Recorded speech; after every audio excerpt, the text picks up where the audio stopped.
being able to talk is important in politics, right? They say the tongue is, or the pen's mightier than the sword. You can sting people with your tongue. You've got to be able to write. You've got to be able to speak.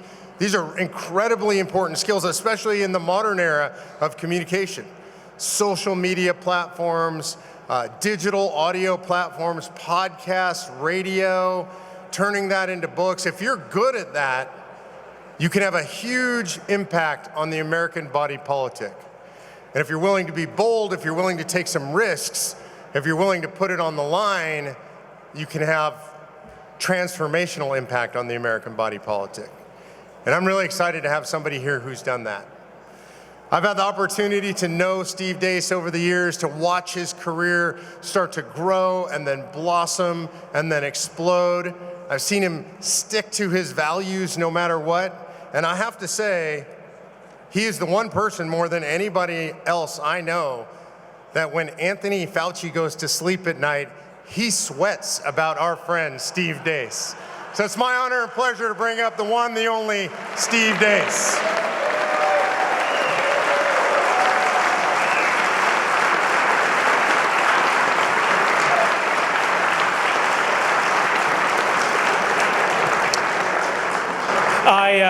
I always thought it would be a good life if, when they finally put me in the ground, demons in hell wiped the sweat off their brow, because suddenly it got a little easier for them now. And then based on what Mark just said, what kind of reaction I get from Anthony Fauci, mission accomplished on that front.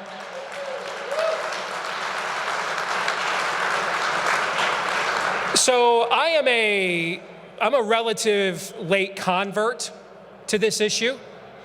I had discussed it, looked at it for several years.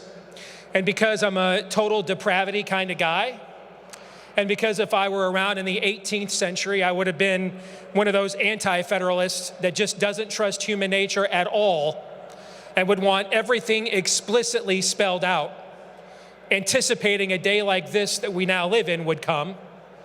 I had questions, I had reservations about this.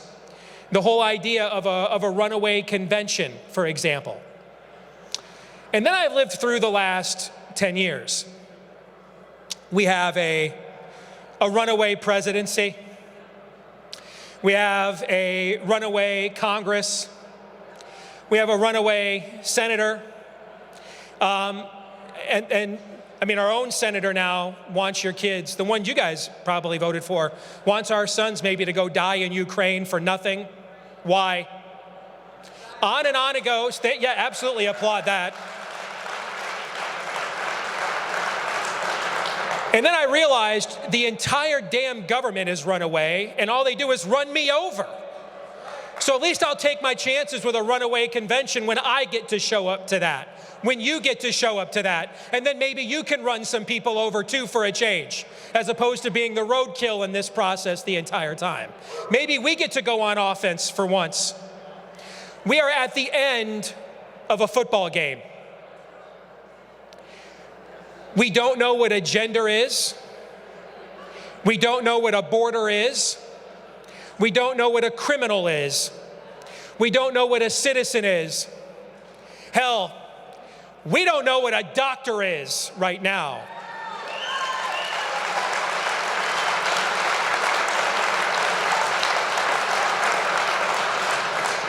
There is a licensed physician that used to serve in this body. His name is Dave Hartsuch.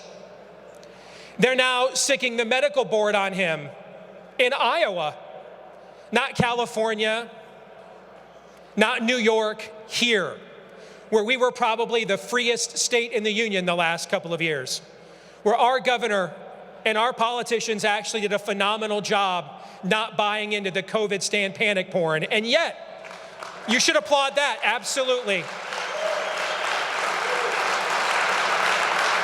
I've never been more wrong about anything in my life than Kim Reynolds, and I'm extremely happy about that. So you should applaud that too. Yeah, yes, applaud me being wrong, please, yes. But my point is, I've traveled back and forth with my job at the Blaze between here and Texas quite a bit the last couple of years, and I know up here, especially this time of year, we look at Texas like a Valhalla. We've been a lot freer in Iowa the last couple of years than even Texans have been. And yet, despite the fact we set the standard on COVID sanity in our state, a former state senator right now is facing a medical board. Why? Because he gave life-saving treatments to people that work, that I've taken, that people I love have taken, that I've seen hundreds of people all over the country take, and that actually work. And they work.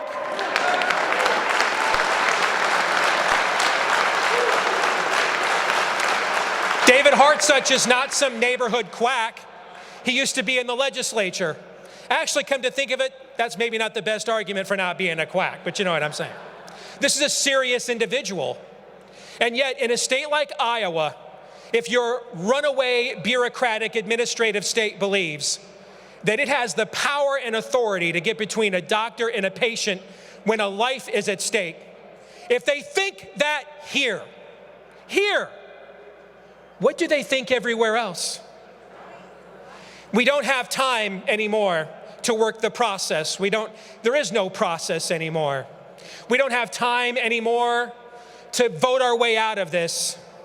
Yes, it's going to be an excellent year for Republicans this fall, but really, what have most of them done to deserve it? What did they do other than we stood here while Democrats wrecked the country? What else have they done?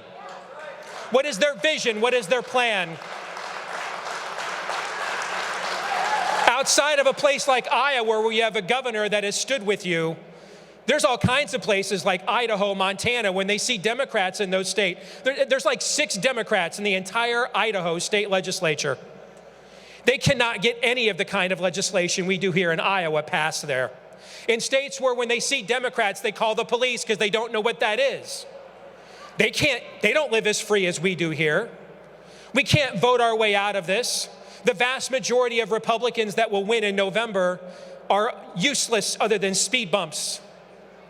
We have to take this power back ourselves. We cannot outsource our citizenship any longer. The answer is us. It is now time.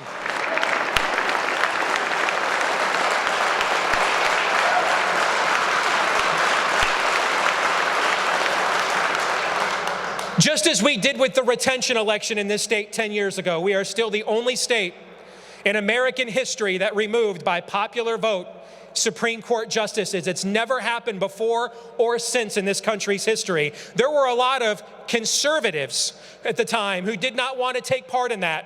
It was risky. We need a constitutional convention instead. Instead, a group of us said, you know what, screw that noise. We're going to take the power our damn selves, and we're going to get rid of these people by popular ballot, because in Iowa, our rights we will maintain, our liberties we prize. We will do this ourselves.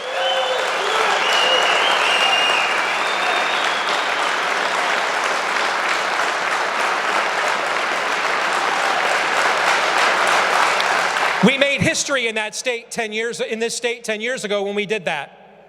It is time to make history in this state once again. We are at the end of the football game. You know, if you're behind in a game, halftime, end of the third quarter, even middle of the fourth quarter, the coach would be nuts to call for a Hail Mary pass, right? It is a risky play. Often it gets picked off more than it's caught.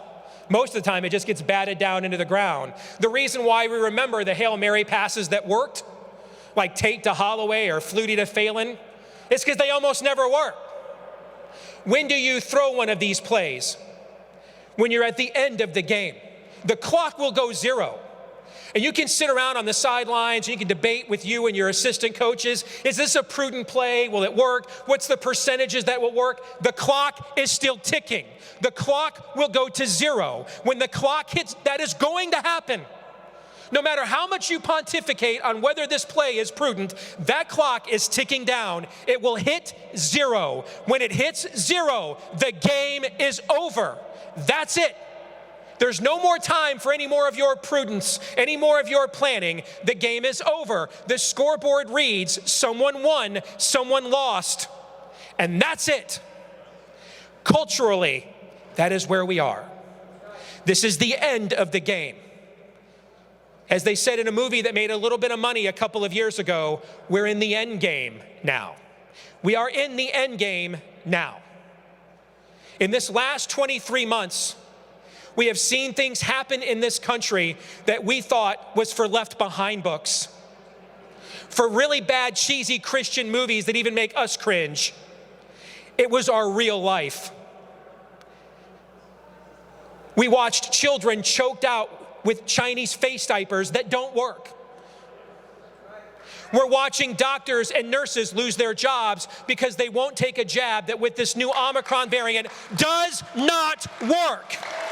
It doesn't work.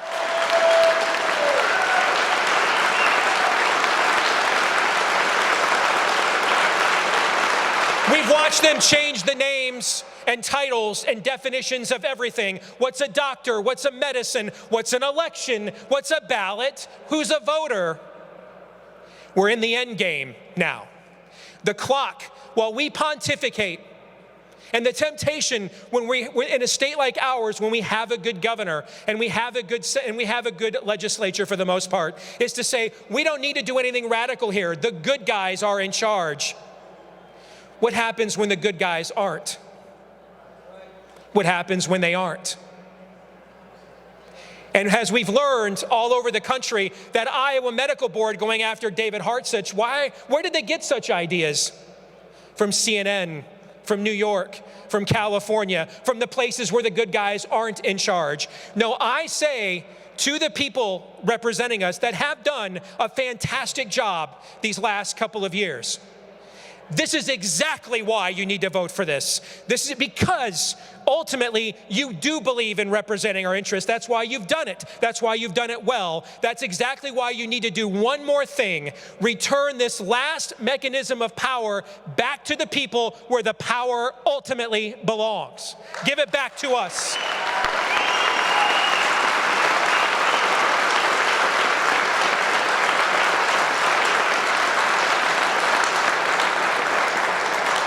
Civilizations end. That's why we have encyclopedias. Empires fall. That's why we have history books. You might be living through the last days of a superpower right now. And if it is, it's not like, frankly, much of this culture hasn't asked for it. However, we will not be a part of a self-fulfilling prophecy. If that happens, it's because it's a sovereign act of God, not the laziness of a people that were sovereign and left their citizenship at home, but instead recognized the answer is us. It is time for us to take our power back, to call this convention of the states, and then let's find out. Let's see what happens. Let's see who's better organized. I know this, you lose 100% of the fights where you never throw a punch. Let's throw a punch or two. Let's see what happens, because the clock is going to hit zero. It is ticking down now as we speak. When this game ends, one worldview will win, the other will lose. There will be no more time for pontifications, only obituaries. And frankly, I want the other side's worldview walking out of here on a body bag, not mine. I like politics when my side wins, not theirs.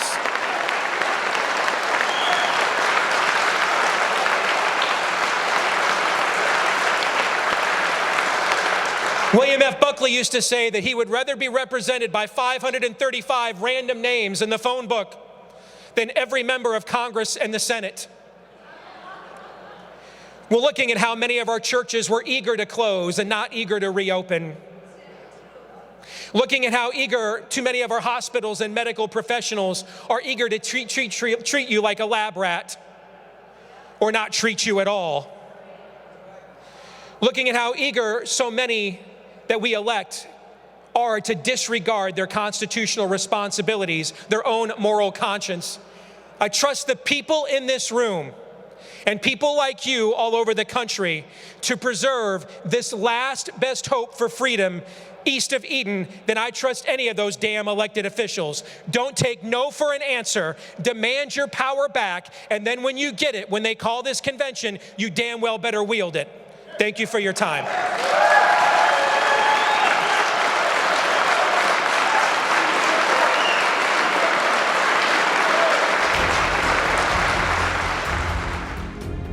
I'm here live in Philadelphia at the Tomb of the Unknown Soldier. When you hear the phrase lives, fortunes, and sacred honor, These are the folks we should think of, those who anonymously gave their lives. Well, today you have a chance to volunteer. You need to volunteer for conventionofstates.com, the movement that's going to save the country.